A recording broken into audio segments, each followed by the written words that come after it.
Today's video is sponsored by Keeps. All right, man, so this is going to be the season finale or the regular season finale of my Bengals Fan Reacts series. I actually never really gave it a name. I think last year I was calling it Reflections of a Bengals Fan, so I guess we go with that. All right, come on, man. 39. Backed up in our own end zone. We're so good. That was the backup quarterback, baby. Like, relax, bro. But yeah, this is unscripted and it's probably going to be all over the place, and this might be a longer video, so just understand all of that. Let's get to it. Actually, one more small little thing before we start. Your boy a little bit under the weather. I've been down last few days, so my energy a little low, a little off, and my boys can start going as we get through this. That's what's happening, man. I'm just trying to pull it together so I can get this done. Come on, we got that. We got that. Come on, Ruff. Let's go. Ooh, let's go. Who is that, Mike? Good shit. He punched that mug out clean. Right now, my backups is over here battling it out against what look like the Brown starters. Y'all can correct me if I'm wrong. I see Jarvis Landry, I see Peoples-Jones, I see Nick Chubb, I see everybody that I see. I see Myles Garrett. But anyway, man, so my Cincinnati Bengals, we were picked to finish last in the division by almost everybody. There was experts picking us to win 3 and 4 and 5 games this year. You know, I thought the 3 and 4 was so ridiculous. I thought it was so utterly ridiculous because we won 5 games last year and the line was worse, and Joe Burrow was a rookie and he got hurt in week 10 and we won 5. So it's like, why would they think we're gonna win less games this? I couldn't understand it because we added so much in free agency. You know, we had a really good draft. And so, like, I just thought that was blasphemous. You know, I really did. Like, not on no biased fan stuff, but just like on some football stuff. I was like, I don't even understand how that worked. With all of that said, I picked us to only win 7 games. Although I said I wouldn't be shocked if we won 8, 9, or maybe even 10. What I assumed would happen is that we'd be in probably about, I don't know, probably about 12 of the games. I thought we might have a couple of blowouts here or there, games where we kind of didn't show up. But I thought that early in the season, those close games we wouldn't be able to pull out, but we were actually able to. Week 1, we get a clutch victory versus the Vikings. In overtime, we get that strip on Dalvin Cook in OT, and that could have went either way, bro. That was super close. Like, some people say he was down, some say he wasn't. It could have honestly went either way. But once that kind of swung our way, because last year we just couldn't catch a break. Every close call last year that was like game determining went the other way, just over and over and over. Starting in week 1 last year versus the Chargers, when Joe drove us down, he throws that touchdown to AJ Green. They call a push off, which was a super knick-knack BS call. But it's so funny how something so small, bro, like that one little thing going in our favor this time, I feel like it kind of set the tone for the year. Now, before we even talk about Joe and Jamar and T and Tyler, you know, the 3-headed beast receivers, Joe Mixon, before we talk about Uzama, before we talk about any of that, before we talk about Trey Hendrickson and the defense, we got to talk about Zac Taylor. We got to talk about the coach, right? Now, I said in the preseason video that I had hoped that Zac would, oh, my game froze. I hoped that Zac would win at least 7 games, because I did not want him to get fired. That continuity is important. Like, people just like firing coaches left and right because we wasn't winning the year before. We were trash, bro. We didn't have no, like, we didn't have no line. We didn't have no quarterback. Like, we was bad. So I don't know what type of magic they expected the man to do. And even though I wasn't sure he was a good coach, you know, and I've openly said that, I'm like, I'm not sure. You know, it was too early to tell. One thing I always liked about him and I always spoke about was he was a good dude, okay? And when I say a good dude, I mean, like, he was mature. He took accountability. I watched him every week, loss after loss. This man started, I think, his Bengals career like 2-31, 2-32. Some crazy record, terrible record. You know, just taking beating after beating. He went and set his ass right there in that press conference, bruh, and answered every question like a man, and I respected that. I really did, because I see so many of these coaches, they like little kids. They get in the press conference and throw a little fit. You know what I'm saying? I was finna say something else, but I don't want to curse. So when I saw him go to the podium after we upset the Chiefs and locked up the division championship, and he got a little bit emotional. You know what I'm saying? He's normally relatively stoic, so he got a little bit emotional, and I really felt that.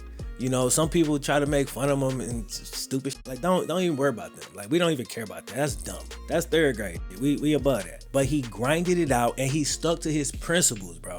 Like, he stuck to his principles. He drafted captains. He drafted champions. He drafted good character people. Because, like, he came in preaching that, you know, every coach come in and they got hey, this is what we're going to do, like a politician. And then when they get the job, you don't see none of that, right?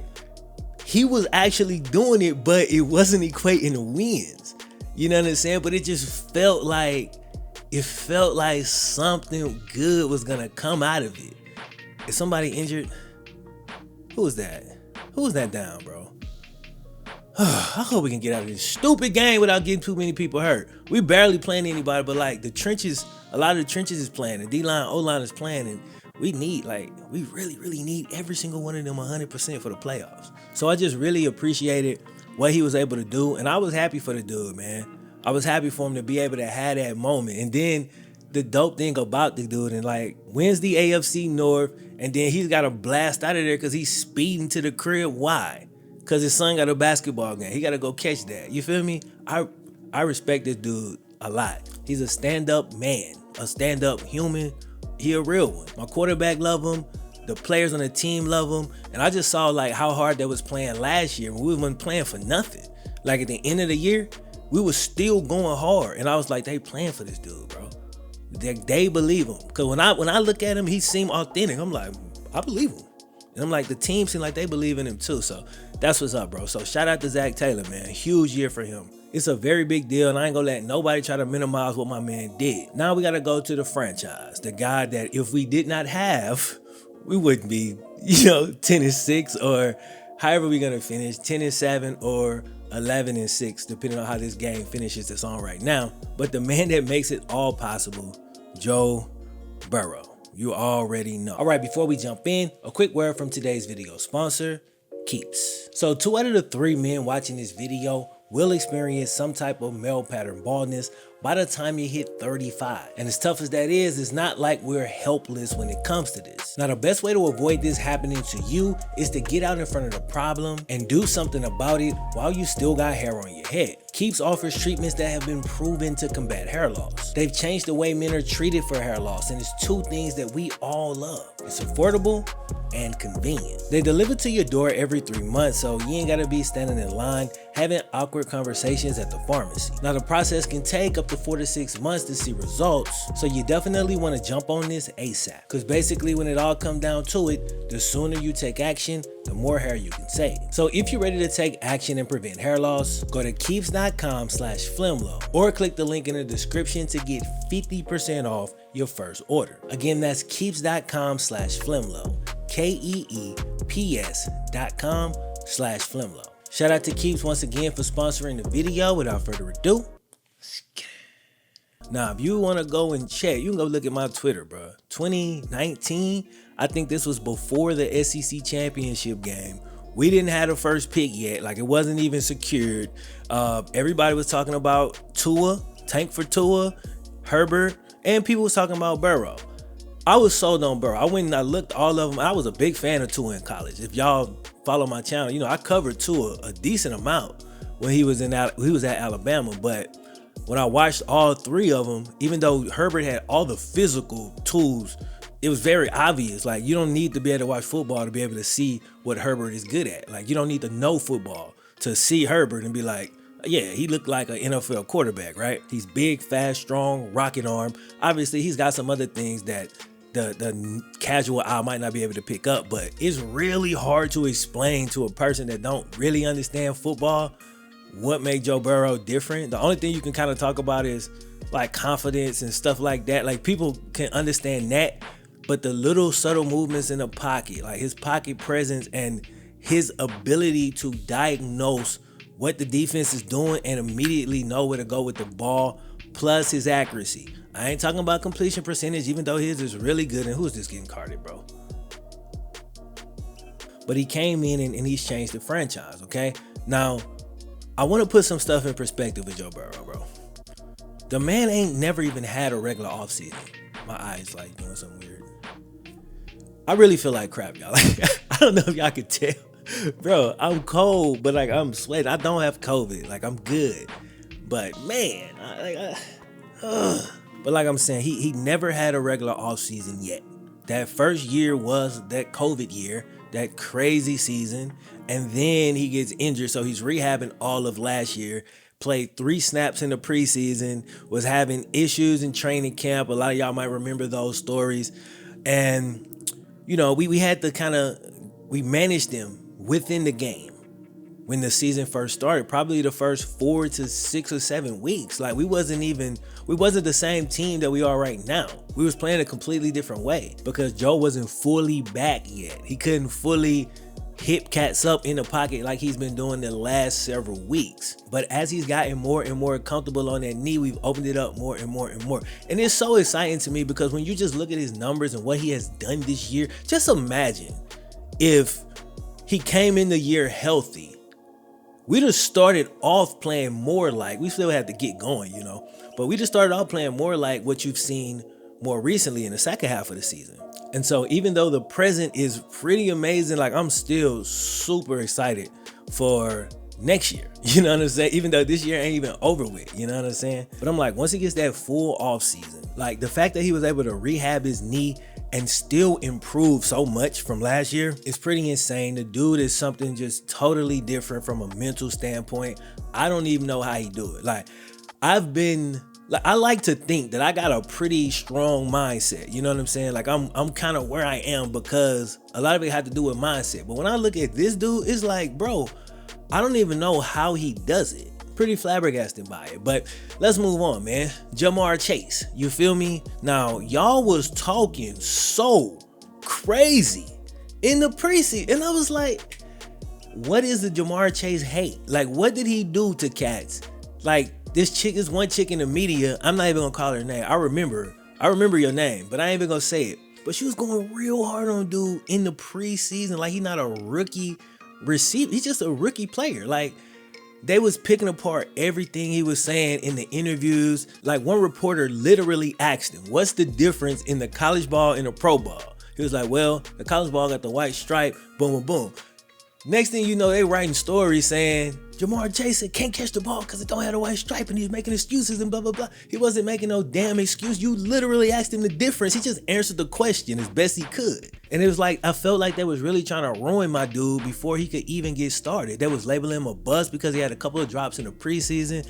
It was ugly. And like, I really think they wanted Cincinnati to suffer because when Joe was, you know, looking like he was going to be the first pick, everybody would say he should pull a Eli Manning. I had not forgotten this stuff, bro, because it just happened.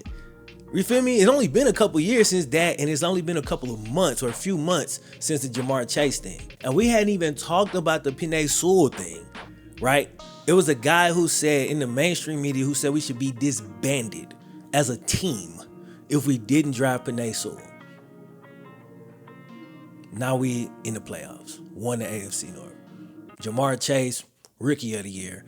I don't care what they're talking about with Mac Jones, man. Shout out to Mac Jones, but I don't care what they're talking about with Mac Jones. Ja'Marr Chase, Rookie of the Year, 1,500 yards, broke hella records, broke Justin Jefferson record. He's the man. And not even just talking about records, bro, just talk about impact.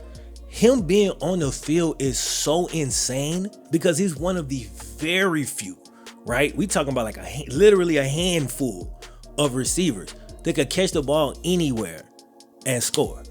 Like that. He could score on a slant for 80 yards. He could score on the go for 80 yards. You score on it don't matter. On the screen, you feel me? Just put it in his hands, man. He's completely different. He's something totally different than what cats have seen. And already in his young career, he's a complete receiver. Now, did he had the drop show up some during the season? Yeah, he did. And I'm sure he'll continue to clean that up. But ultimately, bro, we don't care about that. Like, we don't care about that. Like, there are no perfect players. But that damn Ja'Marr Chase about as close as that can get. Now, you know I ain't about to forget about my boy T. Higgins. All right? Ja'Marr Chase got like 1,500. T. Higgins, he got like 1,100 yards. going crazy. You can't 1v1 us. Don't even play with us like that. People was talking crazy when we played against Denver. Denver is good. They have a really good defense. I'm not taking nothing from Denver, but they sit in the zone the whole game. It ain't like they was manning us up. And I really felt like towards the latter part of that Denver game, we finally started to learn how to attack the zone better. Because, like when we played the Ravens the first time, when they had Lamar and they had Marlon Humphrey and they had pretty much everybody, you saw what Chase did in that game. He went nuts. He made Marlon Humphrey go to Twitter after the game and apologize. Like, a lot of people didn't forgot about that. Marlon Humphrey typed a whole paragraph on Twitter after that game apologizing to the fans. He didn't mention Chase's name, and I don't think he ever verbally gave Chase his due, but we all know what happened. And I realize now that because this is unscripted, I'm about to be all over the place because I'm finna jump to something else right now because I got to bring this up. The Joe Burrow game, the 500-yard game versus the Ravens, the second time. People were making so many excuses. Oh, we should have kept going out. People was making so many excuses as if Joe didn't throw for over 400 against them the first time. You know what I'm saying? Like, he just against the backup DB. It's just like, bruh, it's only like 70 more yards than what he put on you the first time. When you had everybody. Bro, cats are going down, bro. Oh my God. Browns player this time. Hope he all right, man. Damn. So, I really didn't appreciate that. Only because I felt like they was trying to take a lot away from my boy. I didn't appreciate it. I felt like T. Higgins kind of started the season off slow. I think he was kind of dealing with somewhat of an injury.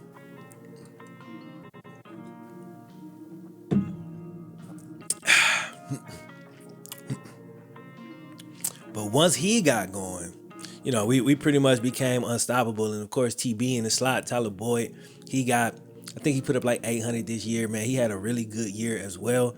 And always reliable, always dependable, third down target, move the sticks when you really need it, go win a matchup, sure-handed, love the dude. CJ Uzomah, he's one of those guys that's kind of like the heart and soul of the team, man. He always having fun, he always motivating dudes. And he was talking like in training camp, like, bro, why not us? Like, why we can't go win this division? And people thought we was crazy, like saying stuff like that, but he proved to be prophetic, like in that way. All right, man, 3rd and 10. Let's see what we get. Come on, Brandon. Okay, nice. All right, who else I need to talk about? Joe Mixon. Another 1,000-yard season for him. And this year, bro, he has some runs. He has some plays that's just, he's such a unique back, bro, because he's big, he's physical, but he's quick. Like, he's kind of got all the tools. He can catch it, he can run it, he can go up the middle, he can run it outside, he can hit you up, he can run you over. And the dopest thing about the team this year is that we've had games where we just rolled Joe Mixon. Games where Joe Burrow threw for like under 200 yards, where he probably threw 19 passes. Like we played the Raiders, for instance, and we just pounded it, and we ended up blowing them out that way. And then we've also blown several teams out just airing it out. So that balance is really something that is extremely, extremely impressive, especially when you consider the fact that our offensive line is still not very good. We are getting better. Don't get it too. Oh, who are you throwing to, BA? We getting better, but obviously we have a much longer way to go. So once we sure that up, man, like that offensive balance, I think we're gonna be scary, bro. On defense, Trey Hendrickson, another one, bro. And I don't know if cats just be hating. Like, I don't know what it is, bro. It's like our team, if we haven't been good for so long, like, why are people so determined to try to keep us down here? I guess because they want to try to keep themselves here. Because when we got Trey Hendrickson, the same type of chatter. Oh, what an overpay, blah, blah, blah. Then he comes to the team, gets like 15 sacks, went 10 games straight with a sack, and he's, what makes the defense go. I think he's easily the best free agent signing we've ever had. Like, I think so. Speaking of free agent signings, I got to show love to DJ Reader. D tackle, doesn't get a whole lot of attention because they don't get a bunch of sacks and you don't get a bunch of stuff like that, but man, he is a dog. All right, let's go. Ooh. You okay? Good catch, though. My boy Trent Taylor out here eating. I see you. Trent Taylor is actually decent, bro. He's not bad. Damn, that That hit was nasty though, I ain't gonna lie. But back to DJ Reader, man. You talking about anchoring against the run, keeping them linebackers clean so they could do their thing.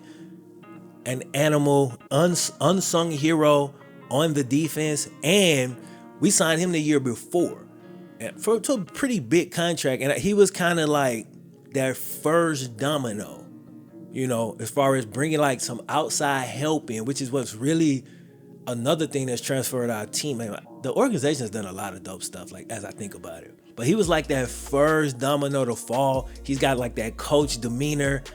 I'm a big fan, bro. I rock with DJ Reader. I rock with the whole D-line. The D-line, you know what I'm saying? Sam Hubbard, Ogunjobi, you feel me? BJ Hill, my dog Mike Daniels. I hope I ain't forgetting nobody, but them dudes is nasty, bro.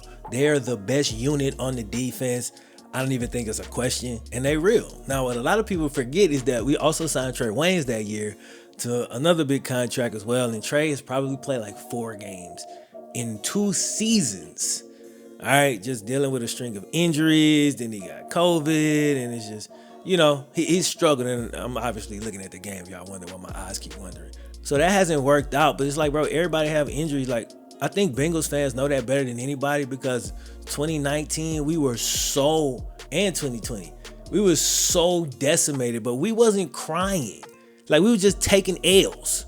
You feel me? We probably was doing a little bit of crying. Let me not say that. But my point is, like, we know what that is. That's just a part of the game. And when you're us, nobody cares when you injured. Like, nobody say, hey, they was injured, so that's why they lost. They just say they trash. So that's why when we play other teams and they got injured, we don't be trying to hit that because nobody cared when it was us. You know what I'm saying? So like, we not trying to hit none of that. He just threw a pick straight through this man's hand. You are trash. Not my guy. I'm talking about the other dude that dropped the pick. He should have easily caught that. So who else? Who am I forgetting? Oh, God, I'm forgetting. All right, here we go. Logan Wilson, Jermaine Pratt, my boy Bailey, the linebackers. Linebackers, not huge name guys. Y'all probably don't even know who they are. Y'all might know Logan Wilson, maybe. But even though he got injured and he missed a little bit of time, those dudes really showed up this year and they played well. I think I said earlier that Trey Hendrickson was probably the best free agent signing we've ever had. Chidobe Awuzie is also up there. You feel me? Chidobe has played so damn well, bro. Like, I remember when we first signed him and I went and watched his highlight tape from when he was playing for Dallas, and I liked him. I was like, yo, he got some great ball skills. He's got good speed, good hips. I'm like, yeah, he'd be a good second, third corner. Nah, he the best corner on our team, and he's a beast. Mike Hilton came over, great leadership. He's made some clutch plays, caught a couple picks, you know what I'm saying, this year. And then my boy, Eli Apple. Now, Eli Apple has struggled everywhere he's been in the league. And in the first maybe 1 or 2 games this season, he was struggling with us too. But bro, when he found his footing, he's playing with so much confidence and he's playing so well. It was honestly kind of surprising because all of my friends have had, one of my friends is a Saints fan. I got a friend that's a Giants fan. So I got friends that are very familiar with Eli Apple. And they're just like, oh no, bro, I'm telling you. But look, Bengals Eli Apple, I rock with him. You know what I'm saying? Like, will he drop a pick or 2 here or there? Yeah, but you got to jump it before you can drop it. Like, that's a deflection. That's a pass breakup. I will take it. Oh, that's a touchdown. Come on, Chris. Hey! Bah! That hurt my chest. Oh, my God. Why did I do that? Okay, so I think I have talked about every individual player that no. McPherson, the kicker, the rookie out of Florida. You remember the bottle cap challenge? He put it on the top of going crazy from deep, 50-yarder. This kid is a beast. Another player that we got, I don't want to say we got clowned, but we get questioned. We get questioned for everything. Like when you the Bengals, bear, cats question everything you do. So we drafted a kicker, and that's something that a lot of people frown on, including a lot of Bengals fans that's just looking at the analytics like it just don't make sense to draft a kicker. We drafted him in like the 5th round. He has won us games, booting 50s, booting them. Now, he also missed that one in overtime versus the Packers, because if he hits that, we beat the Packers. But you can't make them all. You know what I'm saying? young kicker, bright future, hell, bright present. Right now, he's a beast. Is there anybody else? Oh, Lou Anarumo, defensive coordinator. Lou, salute. Hell of a year. Oh wait, did we get that? We recovered that. Come on, come on, come on, come on, come on, come on, come on, rep. Yeah, that way. That way. Justin Jefferson, that way. I think that's all the individuals, man. If I forgot anybody, that's my B. Well, I just gotta shout out my boys on the team too now. Deontay Smith, my dog. You know what I'm saying? Mike Daniels already shouted him out, but again, my dog, my boy Hakeem Adeniji, my dog. And I saw you go down in this game, bro, and I really hope you're okay. All right? Because we need you, big dog. I swear. You know it. You know this. They gave the Browns the ball. Damn. So anyway, man, just the season as a whole, bro, it's been really fun. I've really enjoyed the journey. Like, I haven't tied myself to the outcomes too much. You know? Like, I just been having fun with it. Like, I did the fantasy thing with Bleacher Report, but I didn't play like traditional fantasy this year. And the Bleacher Report thing ended like week 9. So I was just really able to get romantic about football, like about the team as a whole. And I gotta be honest, bro, I really, really love, like, this has been my favorite NFL season. And again, it might just be because my Bengals is beast, but overall, like, I've just enjoyed every game, like every week, bro. I'm watching football and I just been having such a great time. It's been so many good games. It's been upsets and teams that you thought was gonna lose here. Like, you just couldn't sleep on nobody. Like, Cass was trying to talk crazy about the Lions, bro. The Lions was on Cass' ass. You know what I'm saying? Like, they was in games. We saw what they did to the Raven had to kick that 80-yard, you know what I'm saying, 72, whatever that crazy field goal was that my man made. But and they kind of had us in the first half too. So, you know, we lost to the Jets and stuff like that. And obviously that's extremely frustrating when it happened, but I don't know, bro. When you just look back at that journey, bro, it's really beautiful, man. It's really, really, really, it's beautiful, bro. Maybe this because I'm like a writer, storyteller, you know what I'm saying? I might call it. But the thing as a whole, you know, the fact that Joe Burrow did get injured, you know, the fact that Chase was called a bust, like right out the gate, the fact that nobody believed in us, all of that stuff make it so much sweeter. Now, it's probably cats out there like, man, you act like y'all won a Super Bowl. No, I don't. Because if we win a Super Bowl, I'm going to act so different. You see my face? Like, you know, and so you just know I'm not playing. Like, okay, I've been a Bengals fan, bro, for over 15 years. We never won a playoff game the whole time. That game versus the Chiefs last week, that's the biggest game we even won since I've been a fan. And I love every second of it. And some people might think, oh, well, that's sad. You didn't, man. I had a great time. I loved every second of it, bro. That's what I'm trying to tell you. I ain't got no regrets. I ain't got no fear. I ain't got no apprehension. I'm riding no matter what. And I always have been. And that is what it is. So to see my boys just balling like they've been balling, yeah, I feel good. Even though I feel terrible. You know what I'm saying? So anyway, man. God. I'm going to sit here. I'm going to catch the end of this game, man.